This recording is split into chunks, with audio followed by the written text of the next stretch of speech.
Good morning, everyone. Good morning, everyone. Thank you, sir. Yes, I see you.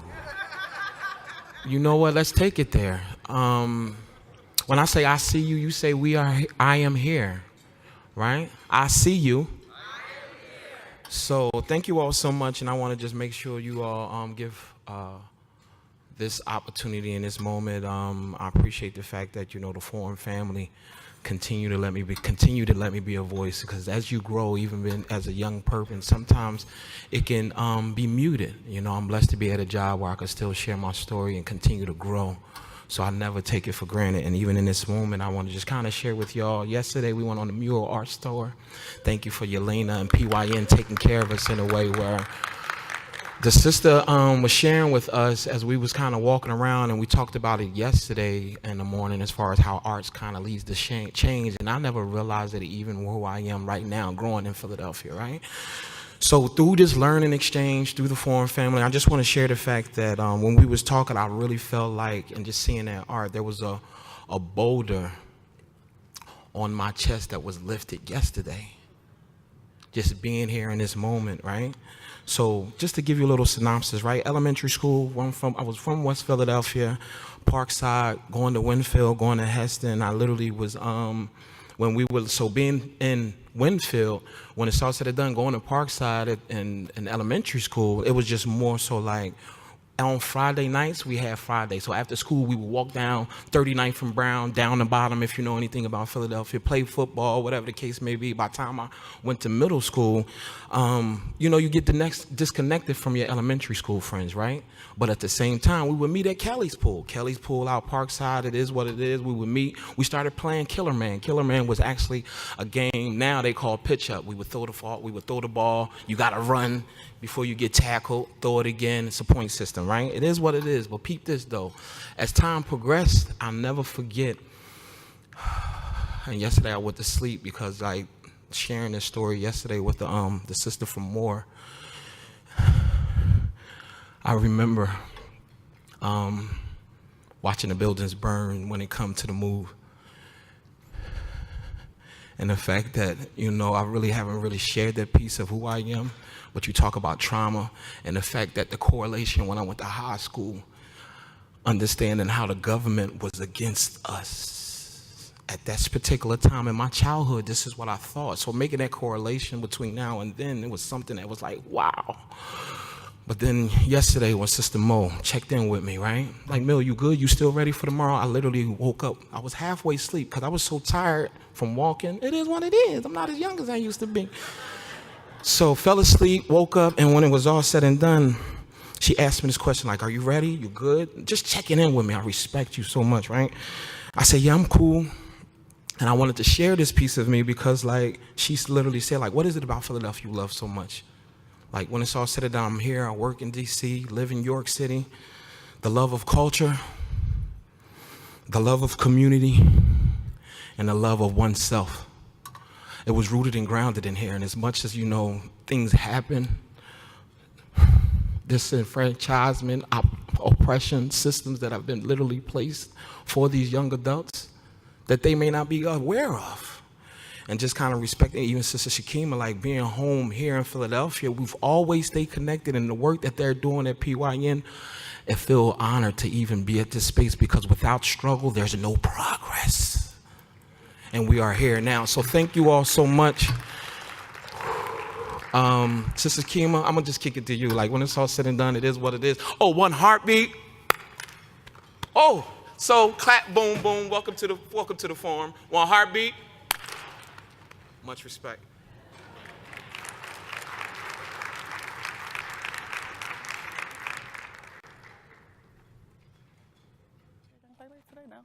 Okay, let's make it happen. Good morning, everybody.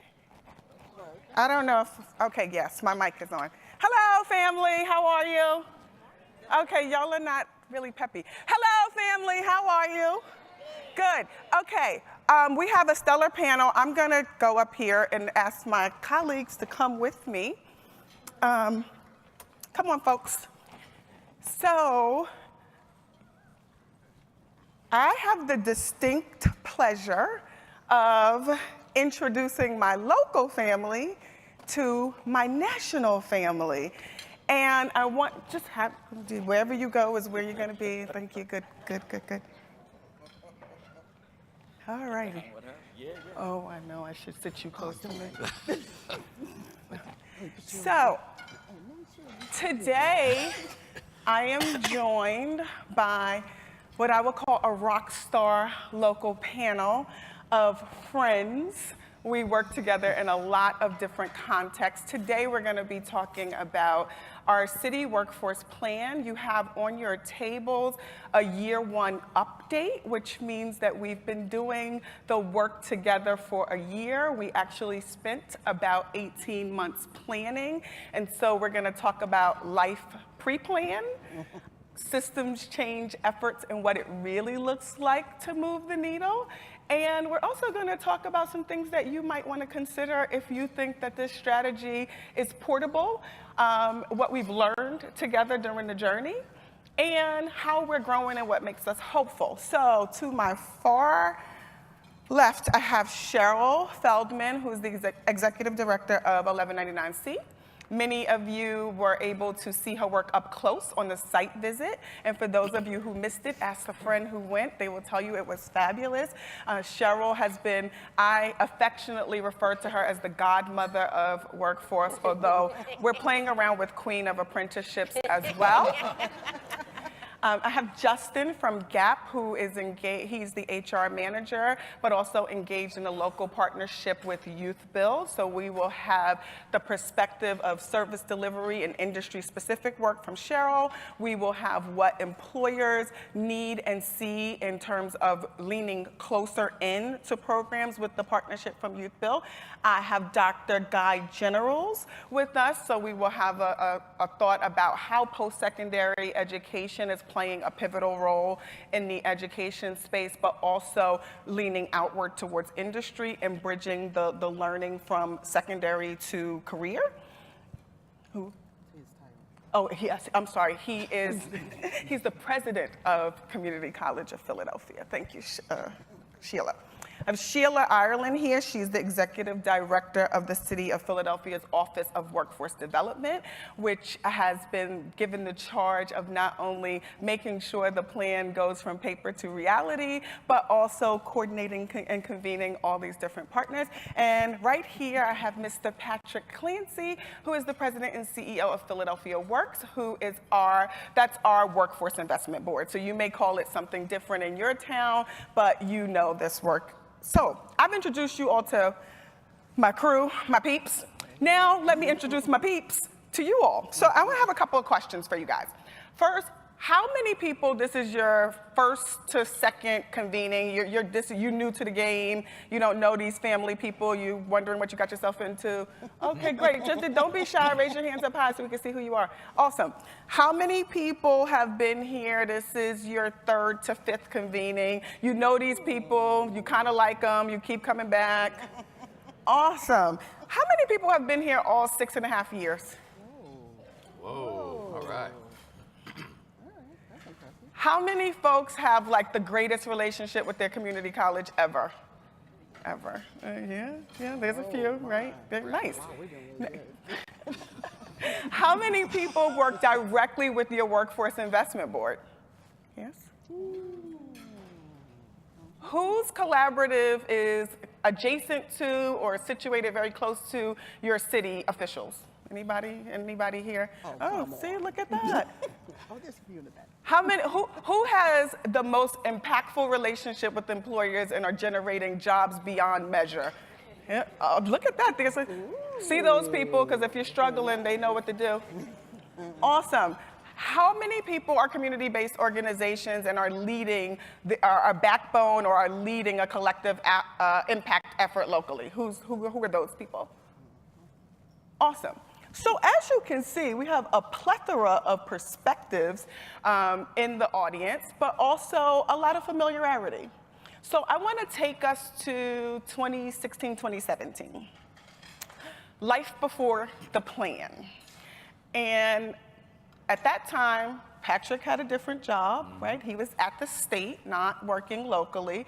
Sheila had a different job. She was in a place-based initiative, which you guys did go to the Promise Zone as well, and seeing the partnership, I'm sure, between Drexel and UCD and all of that work happening here. We have Dr. Generals, who was in his post leading community college. And Justin, were you at GAP in 2016? Justin's been toiling the soil since 2016 at GAP. Cheryl's also been in her place. So Cheryl, give us a sense of what life was like pre-plan. How did we get to a point of even deciding that coming together was the right way to go? You did it, Shakima, right? We, as a city, had been going through a process of, I'm going to just talk from the youth perspective, of bringing people together in a really important setting. It was the Council of Career and College and Career Success. College and Career Success. Most of the leading anchor organizations in the city sat on it under the last mayoral administration. And it really formed the foundation for us all beginning to think about how we collaborate together as organizations. But we were missing a very important piece, which is we didn't have a citywide strategy for workforce. We had an education strategy, but not a workforce strategy. And we were about to elect a new mayor. We elected a new mayor, and some of us bold and audacious people like Shakima and Jenny Sparandera, who now works for JP Morgan Chase, who is here in the city with the Join Collaborative, and myself, we approached the new mayor, and we said, if we're going to fight poverty in the city, we need a workforce plan, because we need jobs, and we need it to be organized around industry sectors. And lo and behold, our idea took root. And so I think we all realized that over this period, the last 18 months of developing this strategic plan, that what's really required is collaboration, and that we are building that brick by brick in the city between our organizations, so that we can really authentically open our doors to young people, authentically, in a real and impactful way. So we are on a new path, and I'm going to end there because others have the next step of the story to tell, but that's how it got started. It got started by a few of us saying, this is something that's really important to Philadelphia. We have a very poor city, and we need jobs, and we need to organize around jobs. So imagine a room of 40 people who work together in different constellations, but are now coming together to try to create a unified approach to developing jobs locally, addressing poverty, and trying to understand what our assets are and where we could build from. Dr. Generals, tell us why it was important for a community college to be at that table. So I think historically community colleges have in some ways or another been involved in the workforce space, even though it may not have been entitled that way. If you look at the institutions of higher education, community colleges were the ones that in many cases started as career and technical education institutions, and we've quite often been involved in some type of workforce place development or workforce training.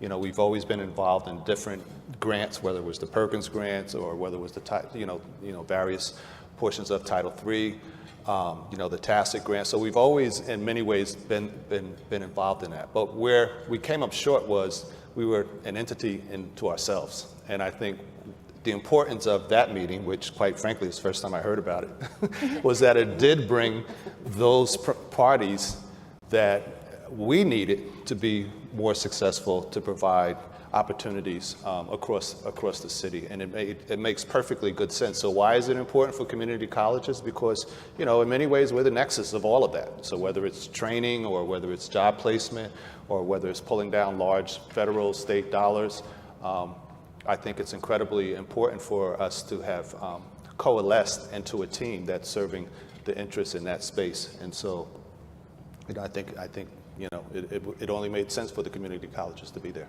So Cheryl and some friends, I may have been there, myself as well. We march into Mike D's office. We say, listen, we need a plan. We got some national resources that are focused on demand-driven strategies. We have the foundation of opportunity here, and we don't want to squander it. And in order to be different, we think that we need a plan, and we'd like you to think that we need a plan. And not only would we like you to think that we need a plan, we want you to pull people together and make a plan happen.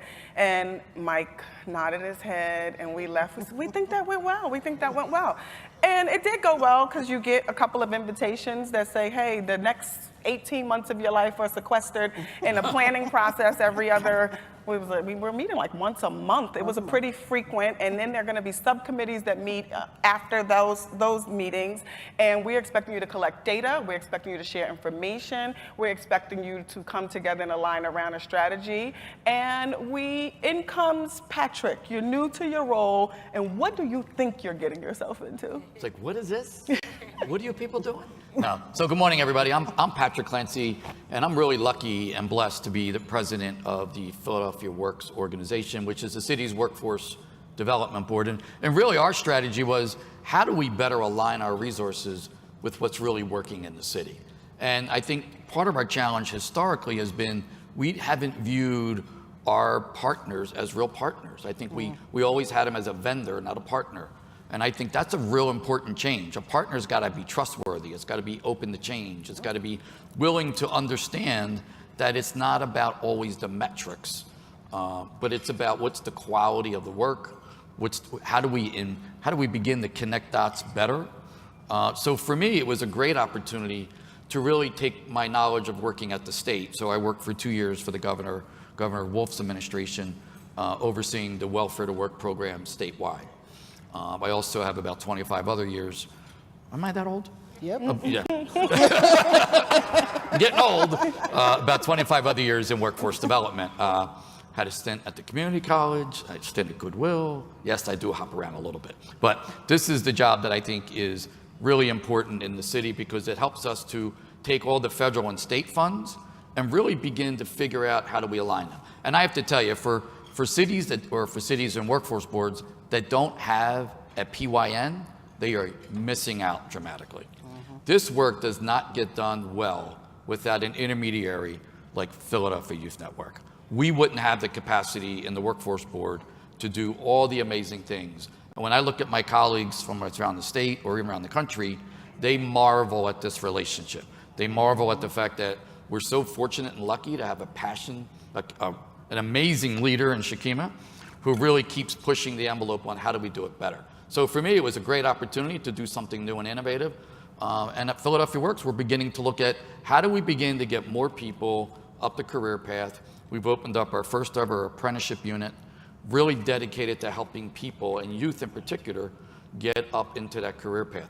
We're really lucky. I mean, Charlotte Feldman is amazing. Like, she's very humble, but I'm going to tell you, she's one of the best in the country. She has 13 apprenticeship programs, right? And you designed every one of them. Don't be humble.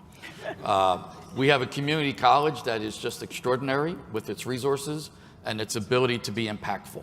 And we don't have many other training institutions in the city that are that flexible and that willing to work with our customers at where they're at. There's a lot of organizations in the city and universities that want people at a certain level, but our community college has figured out ways to help people at lower achievement levels sort of get into programs so that we can actually help them get into a career path.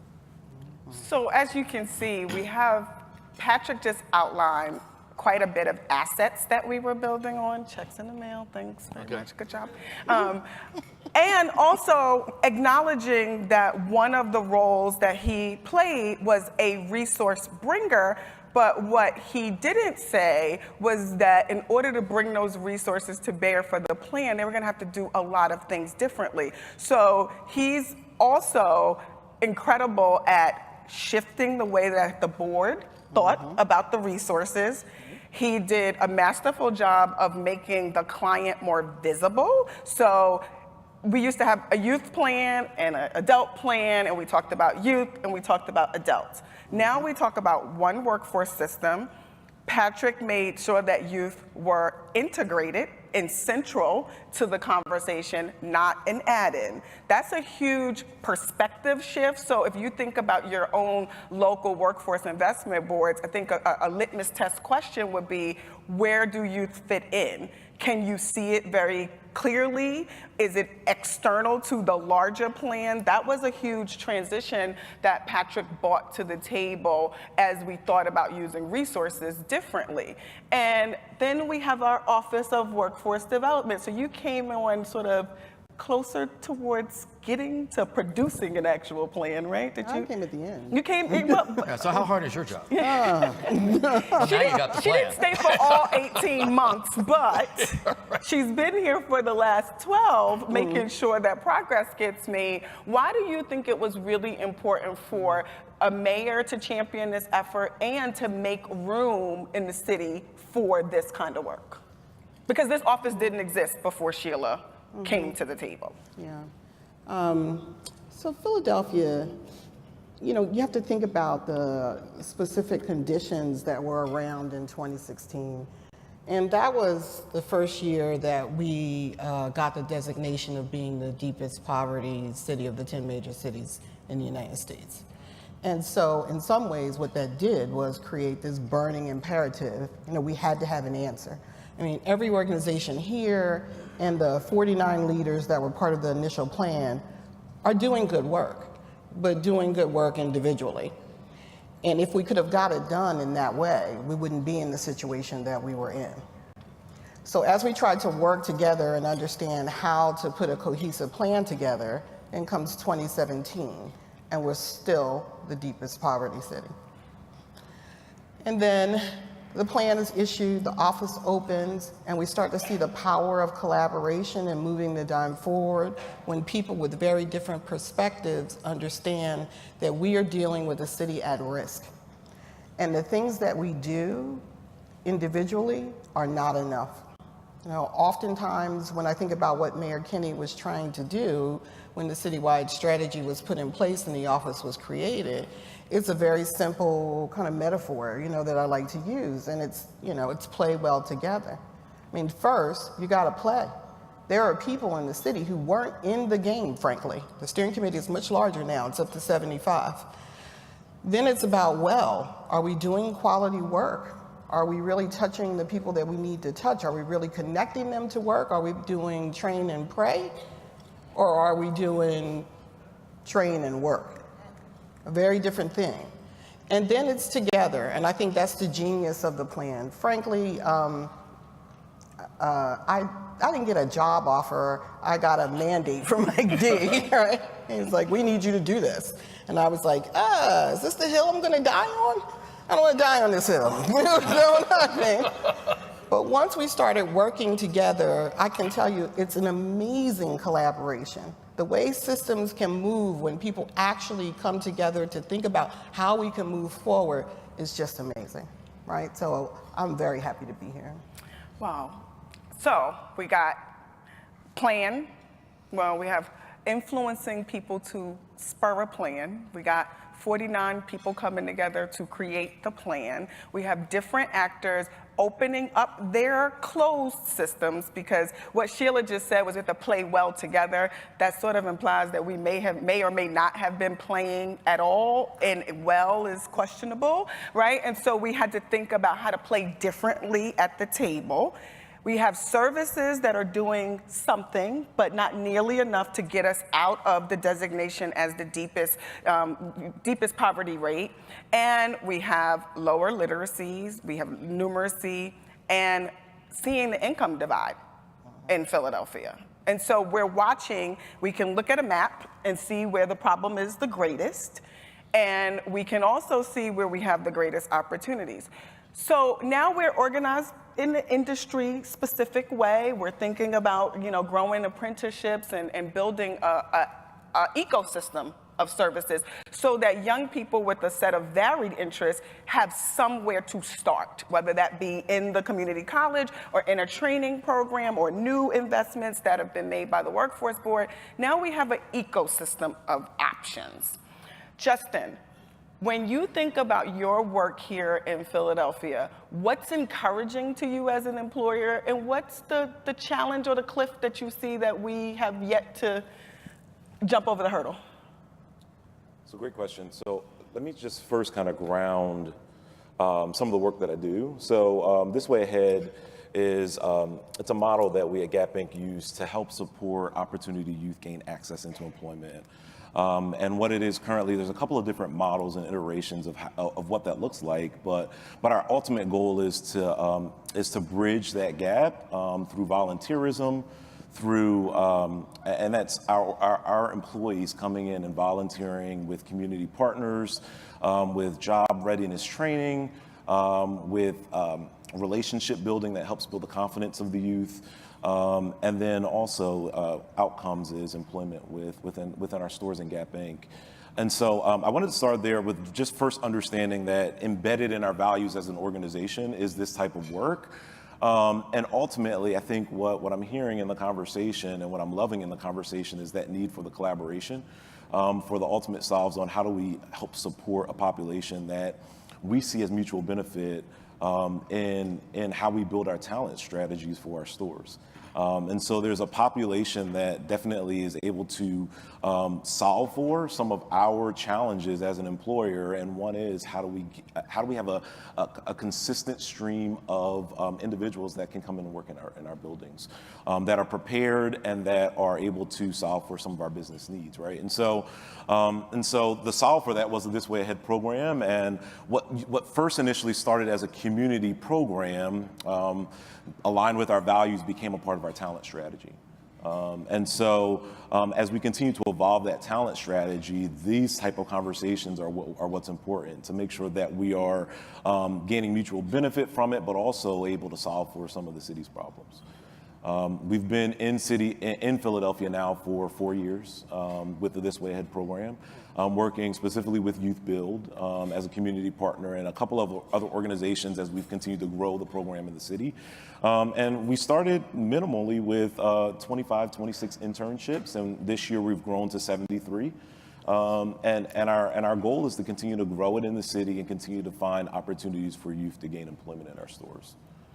If you had to sum up the business need, one of the challenges that we have in collaboration is that we speak different language, right? And so service providers understand barriers and what it takes to promote a culture of learning and how to support a young person through the stages. If you had to name the business need you're trying to solve for this community, how would you, succintly, what's the business need that you're trying to solve with This Way Ahead?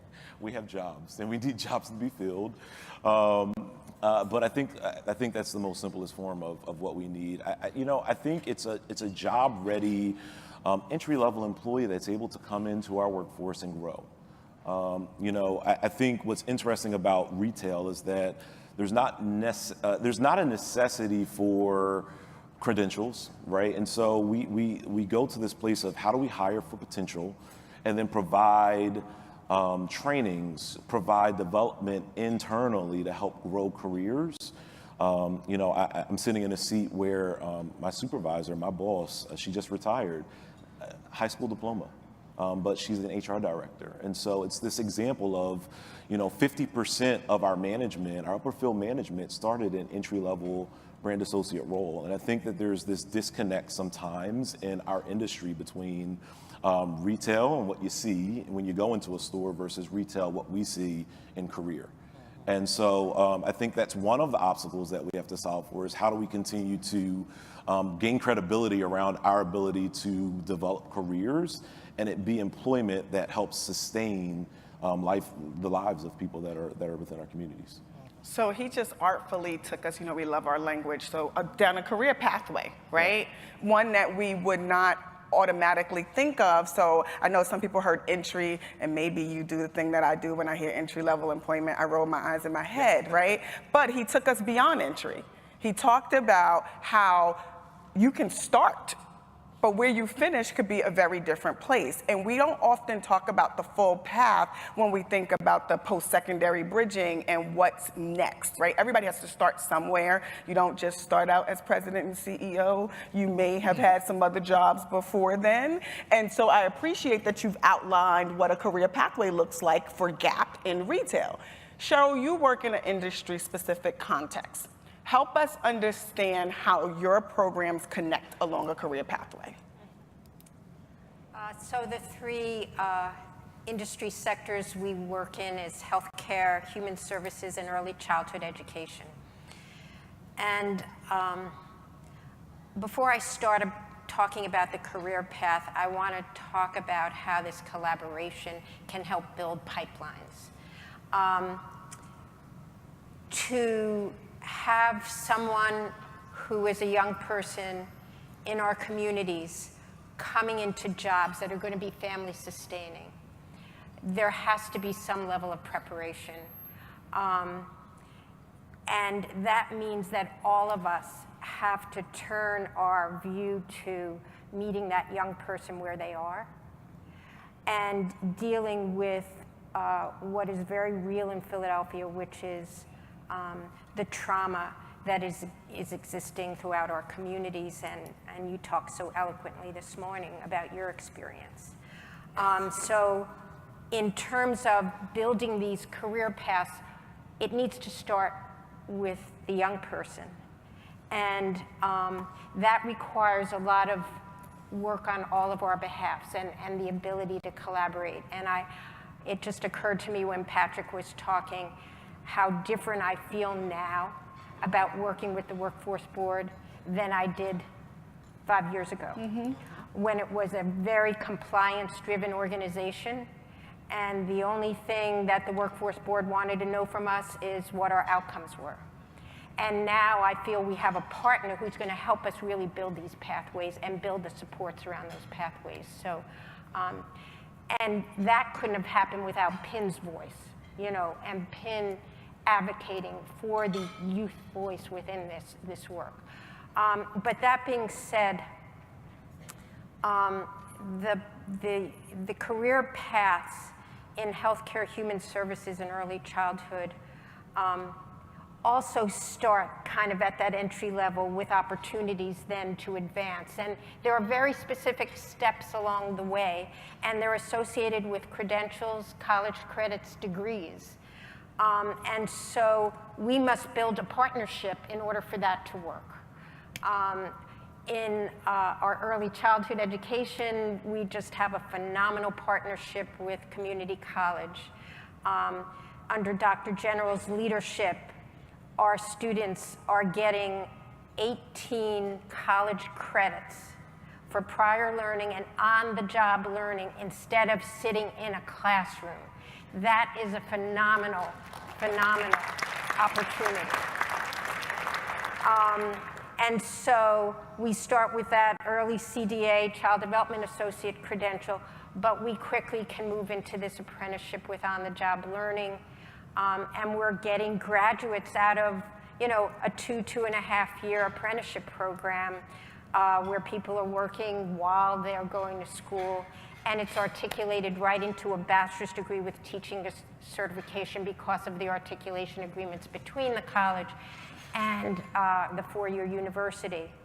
The great thing about our organization is that we're also a school, so we do a lot of education ourselves and then connect to the college, and I think it provides us with a lot more control and ability to mold our programs in a way that's really going to incorporate positive youth development in a very meaningful way, instead of just handing off the student to another partner. By the time we hand that student off, they should be ready for work or ready for going to post-secondary. Because we do so much work with them, including what I consider really important work, contextualizing the academic skills with the life skills, and the occupational skills, incorporating all of those skills, into one program that prepares a foundation from the beginning. And sometimes that's a hard sell with a young person. They need a job right now. And so sometimes, maybe we want to have them work at Gap while they're coming to us so they can have an income as they prepare for the next step. But there's no quick fix, not in healthcare. One of the things I do want to share with you is that we are having a tension in maintaining middle-skilled jobs. And I'm seeing that across the board. I'm seeing it in early childhood. I'm seeing it in healthcare, where there's a desire to just have that entry-level job, that home health aide or nurse aide, and skip all the way to RN, or just the CDA and all the way to the bachelor's degree. And that is a wrong way to go in our country. We need career steps that are accessible and doable and transparent and discreet. And so part of this is also advocacy with our industry partners to maintain those middle steps. Otherwise, where does diversity go? It goes out the window. Diversity goes out the window if you're saying entry into childcare is a bachelor's degree or entry into nursing is a registered nursing degree. Because the folks, my community here in Philadelphia, that's going to rule out the vast majority of people in accessing those jobs. And so it's all tied together. We can't talk about the career pathway without talking about trauma. We can't talk about career pathway without talking about equity and inclusion. We can't talk about the career pathway without employer engagement to ensure that we have accessible career ladders that are really going to support diversity all the way up to leadership positions. So what we're trying to do is prepare that academic foundation, the life skills, the self-efficacy from day one.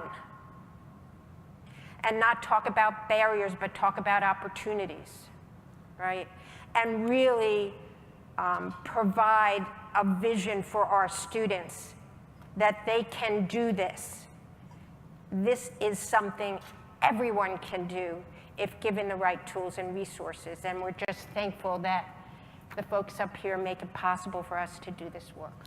You just put out a really real sobering reality, which is like the impact of the overinflation of credentials as a proxy for readiness for a job, as a gateway to close the door to entry, and the impact that diversity or lack of diversity has on the bottom line.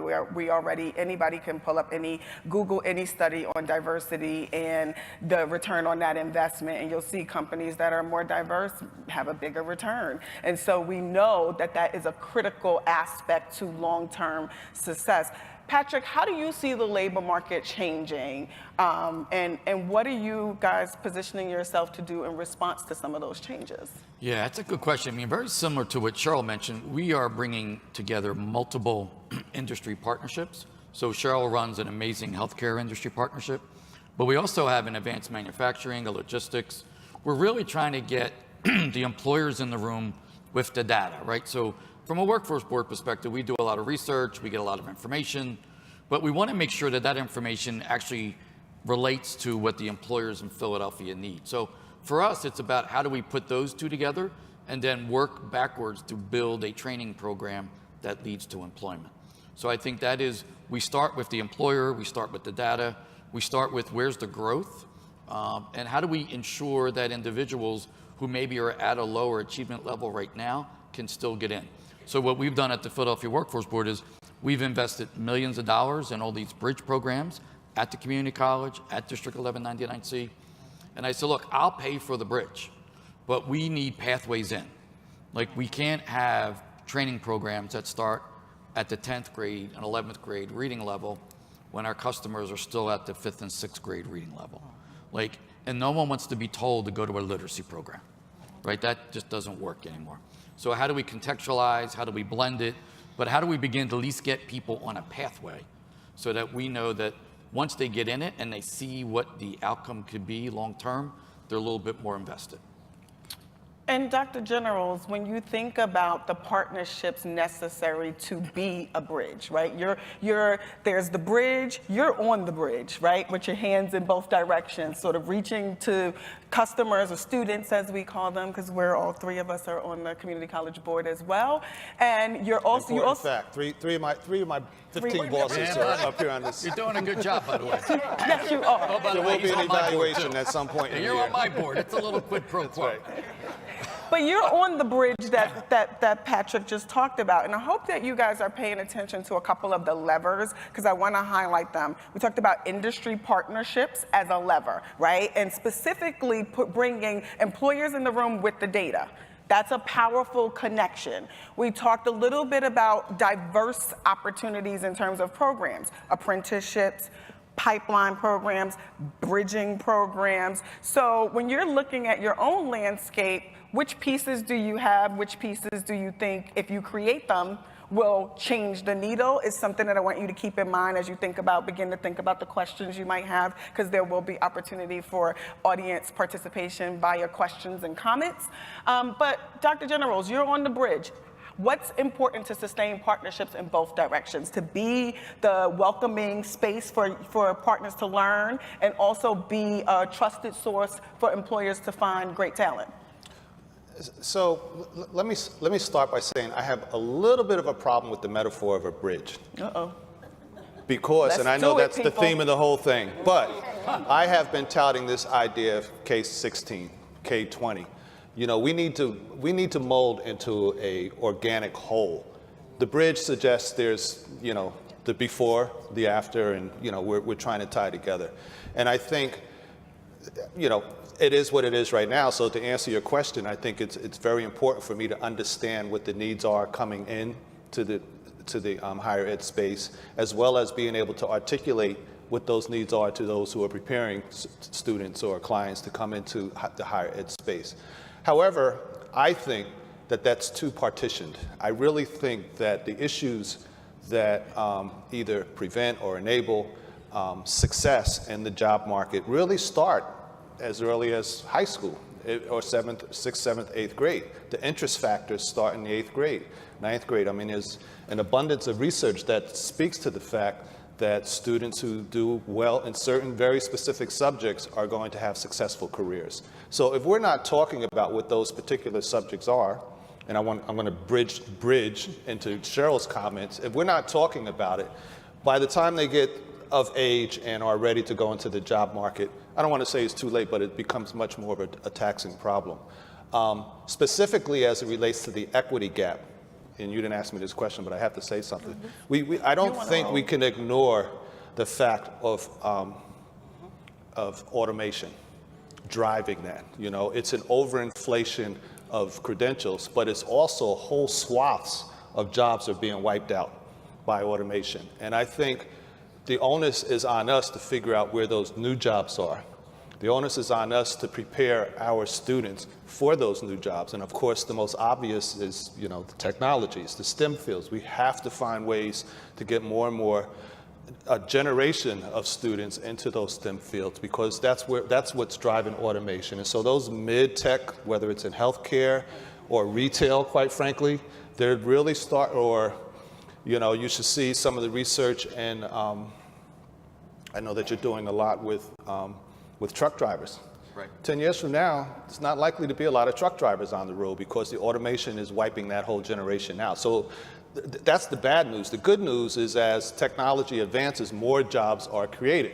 So what's spinning off from this phenomena of automation are, you know, the green technologies that are out there. There's more jobs being produced in that field than there are in the carbon-based fields right now.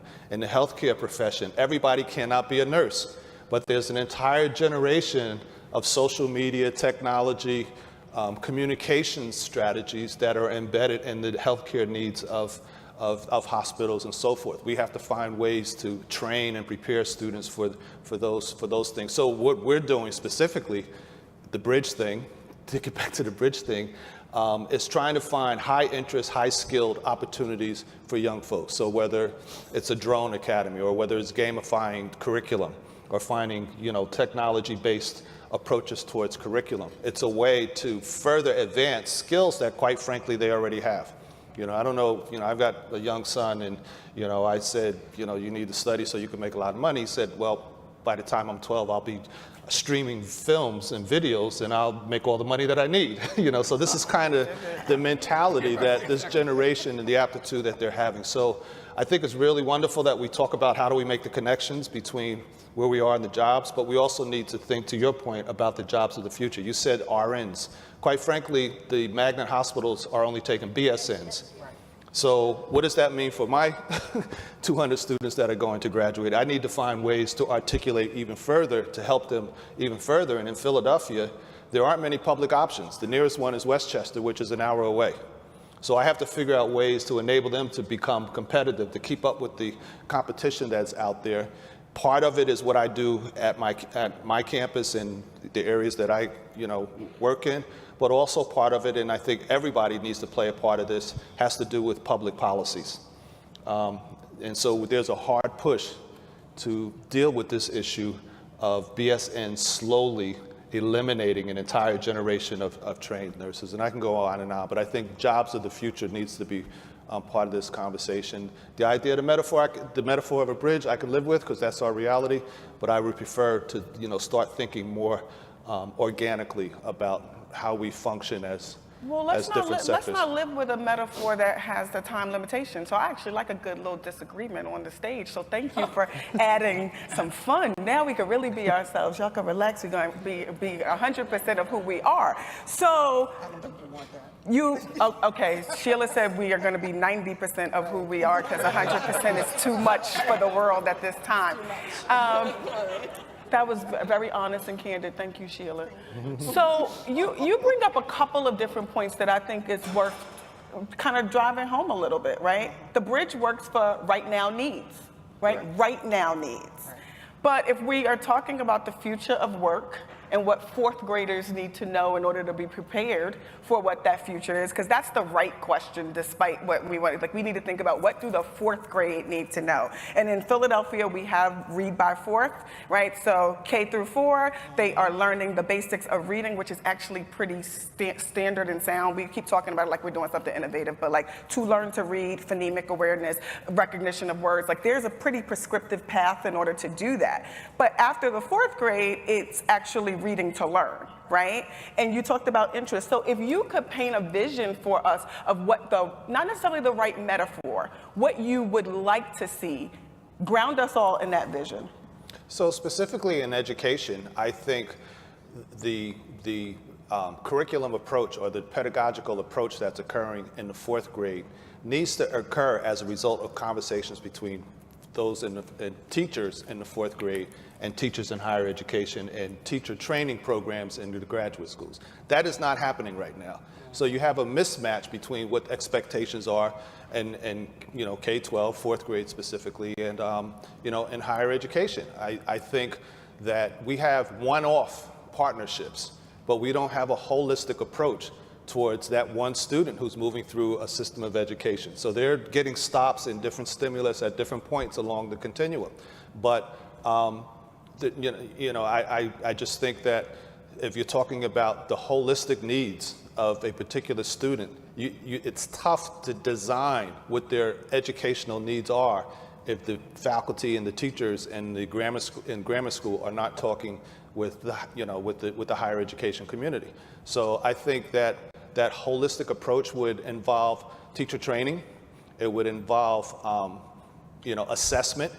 I've seen in the literature the idea of testing students to move into higher education in AccuPlay. So I can't tell you how many times I've had to deal with a student that got a B or an A in algebra in high school and came to the college and got tested into remediation. That's a killer. That kills their spirit. That kills their dreams. I can't tell you how many times students were honor students in coming from the high schools, and they've found themselves in remediation. So that's an example of how the bridge is a little lopsided. That's right. It's so insufficient. Whatever the learning objectives are in fourth grade, eighth grade, high school, that should be a continuum of learning objectives that ultimately get them into higher education or to a job. And that's not the case right now. That's, there are a lot of one-offs, but by and large, it's really not the case. So we're saying in higher ed, we need more students that are adaptable or adept in the STEM fields, for example. I don't know if that communication is being delivered, in those lower grades. You can contextualize how to read through the sciences. Everything around us is scientific in nature, so you can contextualize that.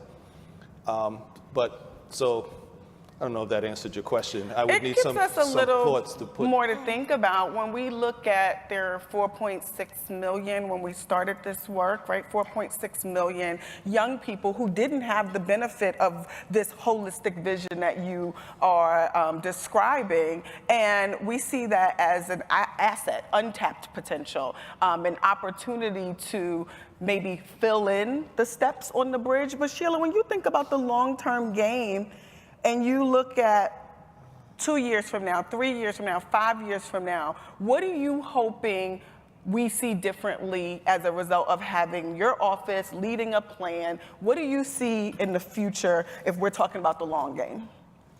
So the future scares me, frankly, because some of the conversations we're leading, frankly, are around the future of work. And so we compare the research that's been done for us with the Economy League against where we know growth is expected to be in Philadelphia. And we understand that those jobs are at the low end of the skills continuum and the low end of the pay continuum. But then we overlay with that the automation readiness index. And to Guy's point, drivers, they're at 96% on that index.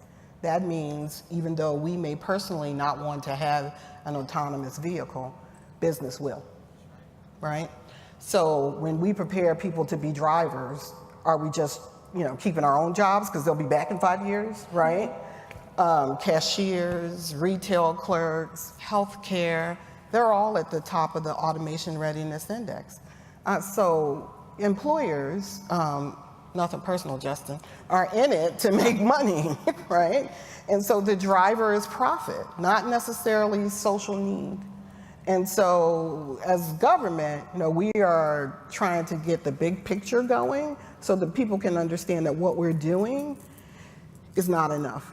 And when we talk about being nimble and flexible in the future, we mean nimble and flexible. And I know you guys go, well, what is she saying, government and nimble and flexible? We know, you know what I mean? But we have to move that dime forward across all of our organizations because the tendency is to try to do well what we've been doing, instead of thinking about what we need to be doing in the future.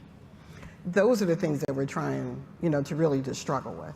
I heard challenge issued, right? Yes. I hope you heard the challenge, which is if we keep doing what we've been doing, we're going to get the same thing we've been getting, and that is not going to be sufficient for the future. So that is a wake-up call and a challenge for us to think what needs to be different now so that we're preparing for the next level. You can. Oh, well, okay. Wait, listen. Hold on. Come on. Everybody's going to get your chance. Before Justin wants to talk, I have a question for Justin. Go ahead, So Justin. Go ahead. The, Ask him a question, you want to say something? No, because he's going to answer my question. Right. So, Justin, the cashless stores, how close are we to that at the Gap? Relax, everybody. Cashless stores. So, Amazon Plus tried it and didn't work here in the city. But what's the Gap perspective? We talk about jobs being lost. So, where is the Gap mind around cashless stores, and where does automation impact your job the most? So I'll tell you where we are around brick and mortar. Yes. And so I think when we think about online and brick and mortar stores, we see that there's still a desire for the customer to shop in store. And so when we think about the transition of industry from cashier to automation, what we think about is a shift in how does that customer experience change in our store. And so there's always a need for employee, but that experience may look different. And so when I think about the conversation shift with Youth Build and the organizations that we're preparing students for, it's what are the competencies, what are the skills that are going to set them up to be our employee of choice? And so you're right, we have a strategy around smaller, stronger teams. And so how do we make this population part of that stronger team model where we're going to see smaller teams. It's to your point. It's the reality of what we're going to see. But how do we partner through volunteerism and bringing our employees into community organizations to help that direct connection between the youth and their confidence gains, their skill gains that help them be our employee of choice for those type of roles that we're having at our stores. And so I think that's where our commitment is.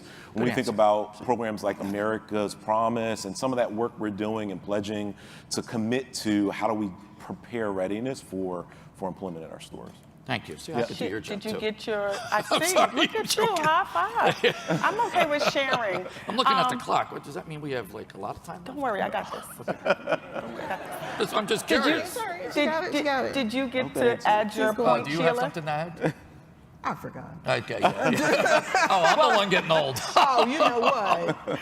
I'm gonna issue the final question before we move to question and answer. They're laughing because y'all are hoot. What gives you hope? What gives you hope? We talk a lot about challenges and a new vision, but in this work, what gives you hope? And we're gonna start with Mr. Patrick. I would say, the common energy and the passion that people in this business have for success, right? I think we know that sometimes we're given rules by the state that don't make sense to us as far as how do we deliver services. But I think we're really lucky to have passionate people. I'm fortunate to have Kim McCaffrey, who works at the Philadelphia Works organization, lead our charge in youth programming. So I would say it's the passion of the people in the business. Like, I love this work. This is a gigantic puzzle, but I love it because I got passionate people who also want to do the right thing. So I would say it's the passion of the people that are going to drive the change.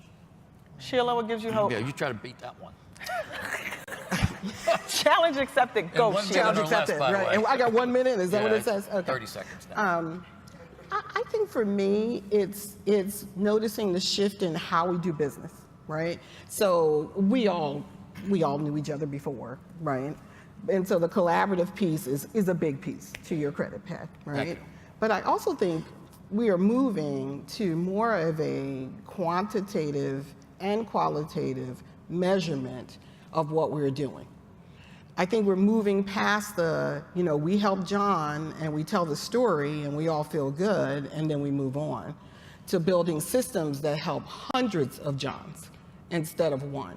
I think it's about being able to connect to employers and to understand very specifically what their needs are and to incorporate them in the work. Like, a lot of times we're at different ends. We want to help people, employers want to help people help them. Fair right? enough. And so as we start to braid and understand that our work doesn't work unless at the end of the day they're able to gain and retain employment to start their way on the career pathway. When we start incorporating employer voice and what they need, now we have a different situation, right? Now we can effectively connect to business in a different way. What gives you hope, Dr. Generals? I would echo everything that was just said. We have passion, we have intelligence, we have a willingness, we have a commitment. I would add to that, we have incredibly smart and tenacious students who are coming through this pipeline. I see it every day. The odds that they are up against, yet their willingness to surpass those odds is just a phenomenon that people should be incredibly proud of and give us all hope as to what the future of this city might be. And their willingness to recognize that they have their challenges, and they're holding us accountable and looking to us for leadership and trying to make those differences. I was with some students yesterday was Denim Day. Everybody knows what Denim Day is? No. All right, it's kind of like a anti-sexual harassment day and recognizing, and we had students out there giving their story. I mean, I'm getting emotional now just hearing some of the stories that they had gone through for themselves, for their children in this space of sexual harassment.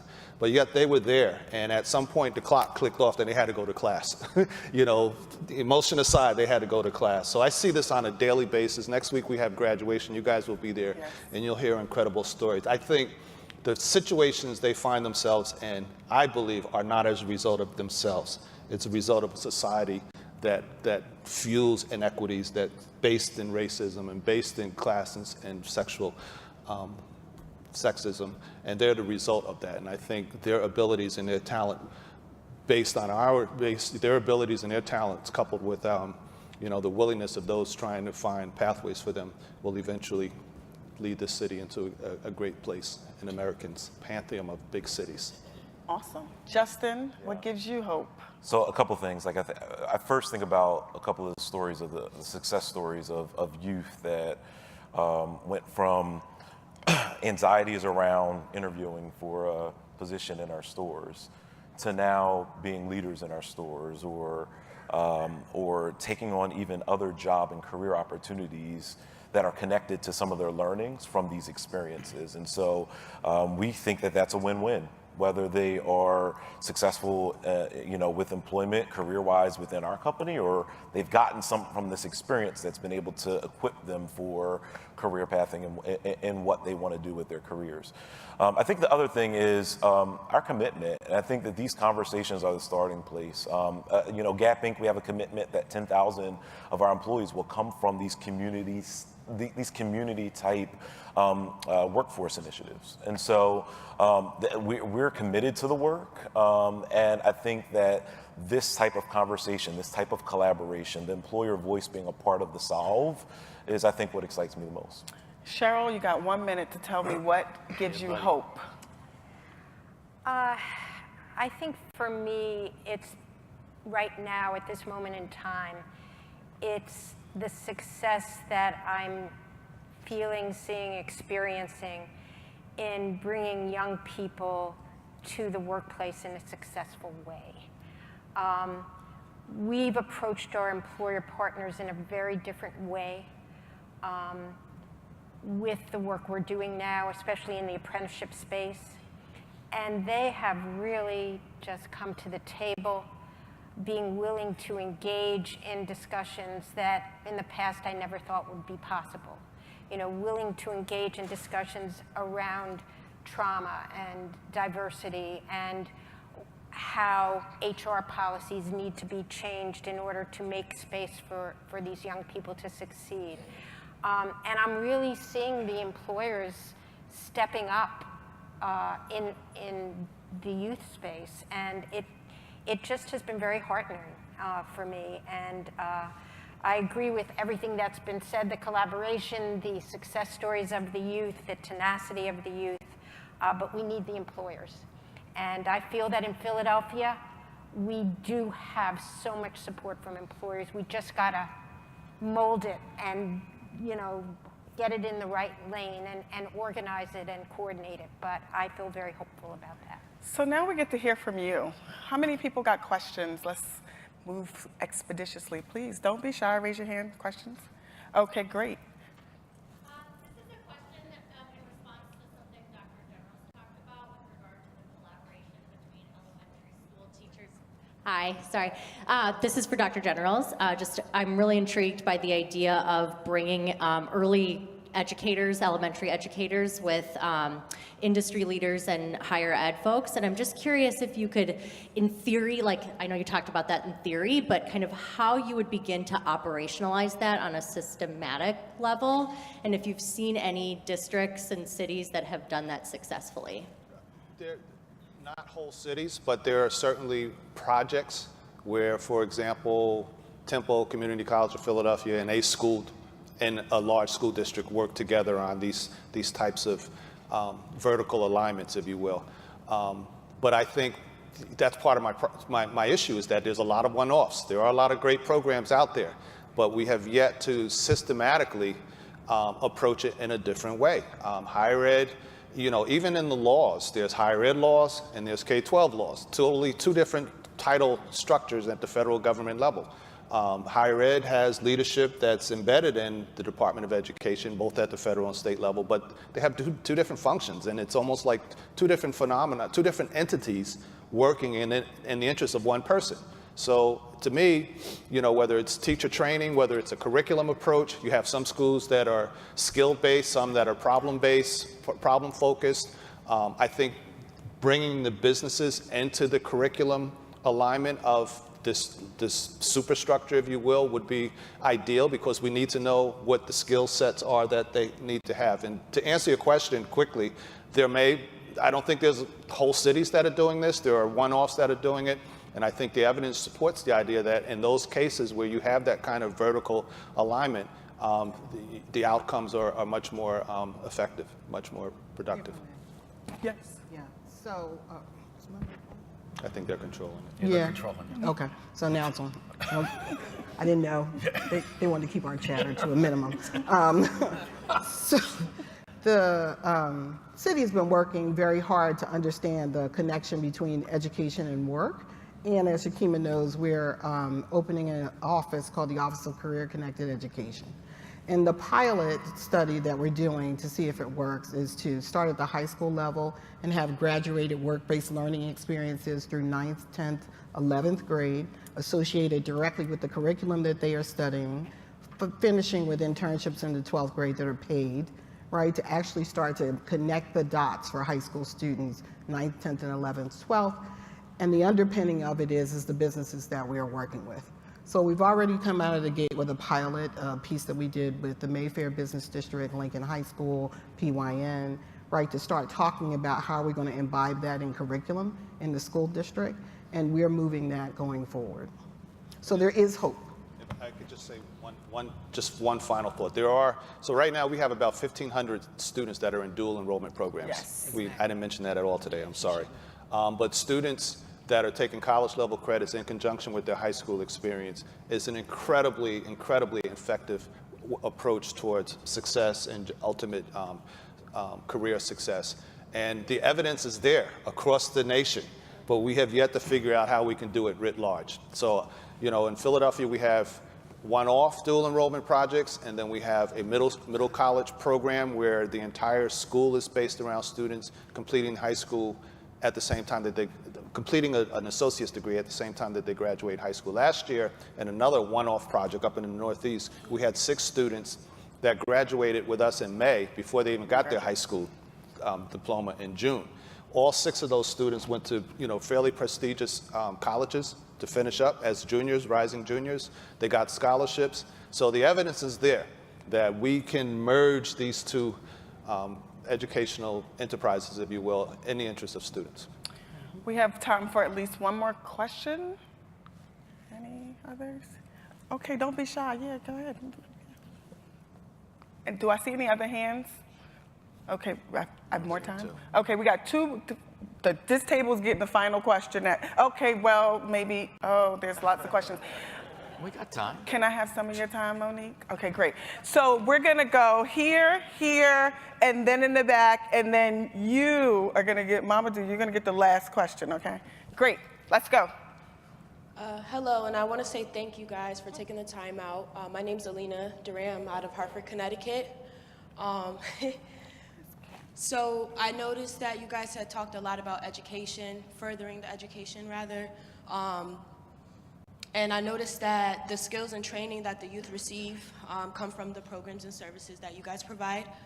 A lot of opportunity youth come from broken homes, lack of parental guidance, and other systematic conditions. So how do you hold, if you have any systems in place, how do you hold educators accountable for not really pushing that skills? A lot of the people that are already in those positions, they don't really care, you know what I'm saying? So how do you push them to help the kids or break that barrier?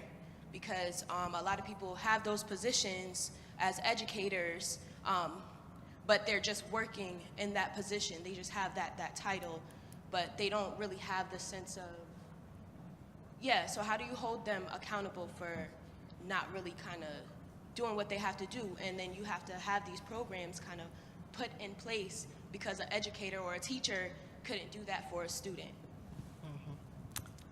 I'll take it, even though I'm not the educator in the bunch, right? But I think when you think about what we're trying to achieve here in Philadelphia, I mean, it personifies that idea of it takes a village.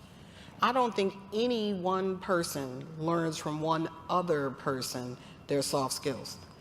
I think you have some foundational skills you learn at home. I think the educative process teaches you some other, and I think life the world at large teaches you the rest. And so in a fashion, it is about, can we build that connective tissue around those individuals so they learn what it is that they need to learn? And I don't think it's, in some ways, I don't even think it's fair just to hold the educator themselves to that task, right? My mom used to say, you go to school to be taught, you learn at home. And so in a lot of ways, we're trying to build this village of service, that addresses that specific issue. It's one of the things that we found to be successful with the internship model is that the youth have a job coach, they have a store leader that's connected directly to the internship, and then they have a peer buddy in the store as well. And so the idea or the concept behind that is that there's relationships there and a support system that helps the youth navigate through those different challenges. And what I found is that our store leaders even gain an empathetic leadership and understanding how to deal with those situations. And so there's this give and take that we get even as an employer from those type of situations and learning how to navigate through some of those challenges that we see in our stores and our environments every day too. Awesome. I also would, if you don't mind, would just like to say that it's incumbent on the organization that's providing the training to really develop that space as a safe space for the students. And that is not just one educator. That means all the staff, even the staff who don't work with the young people, have to develop a sense that this is a community that we're wrapping our arms around the individuals who come into our program every day. And maybe that youth, that young person or student isn't going to relate well to this one person, but then there are others around that can pick that up. I also found that with partners, I have to do a lot of talking that not every, for example, teacher at that post-secondary institution is going to be a good match for our student. And we want the teachers selected, the faculty selected, who are going to be that match. And if it's not going to work, then we have to do something about it. We have to hold our post-secondary partners accountable for having faculty that are going to work with our population. So it's a continuous, ongoing process to really take the pulse, take the temperature, and make sure that we're really supporting the students who come to us. Thank you, Cheryl. We're going to get your question, and then Mamadou, you're next. So I just had a quick question. Is the way our secondary and post-secondary system design able to support the broad scaling of some of these strategies, such as dual enrollment? And PSEO is very effective in our community, but there's pushback. So that's just my only concern. Like, can we really broadly scale some of these strategies, or do we need to think about how do we transform how we do education? I've half jokingly have said we really need a Marshall Plan. I don't know, telling my age now, but we rebuilt all of Europe in less than 10 years. And I think given the deeply rooted beginnings of K-12 and higher ed, I think we have the physical resources. The question is whether we have the will and the willingness to do it. So that would be my answer. Dr. Height and I, we were good friends. We meet on a regular basis, and we try to move the needle on that. But there's a lot of interest in the public school system, as there are a lot of interest in higher ed, and it may happen at some point. I don't know if it'll happen in my lifetime, but we have to keep fighting and making the case. I don't want to say fighting, making the case for how important that is. Mamadou? Good. So this is specifically for Justin. So one of the things I struggle to understand is that for businesses, if this is such an imperative, if this is about the bottom line for them, why aren't more businesses knocking on our doors and seeking to work with us, right? So I'm curious about, through the work that you've done, have you seen any impact on other businesses trying to copy what you're doing or trying to serve more young people, to benefit from this talent supply? It's a great question, and I think about the size of Gap Inc. And I think it's one of the things that kind of puts us in this place of influence. And so I think that, you know, we see, I mentioned earlier the initiative around America's Promise and the Alliance work to kind of help influence other industry or other retailers to do similar work. You know, I don't know if we've necessarily advertised as much the work that we do, nor have we advertised all of the, or have yet realized all of the positive benefit to our business yet. So what we're learning through the last 12 years of this program is what, again, started out as just a community effort really has this duplicative or reciprocated benefit to the organization. And I think we were able to articulate that better than what we ever have been before. And so I can't necessarily speak to impact that we've already had, but I do know it's work that we're committed to, and we're signing pledges to make sure that we are able to commit back to this population. Well, please join me in giving my panel a round of applause as we bring Monique, as we exit and bring Monique up to transition us. Thank you.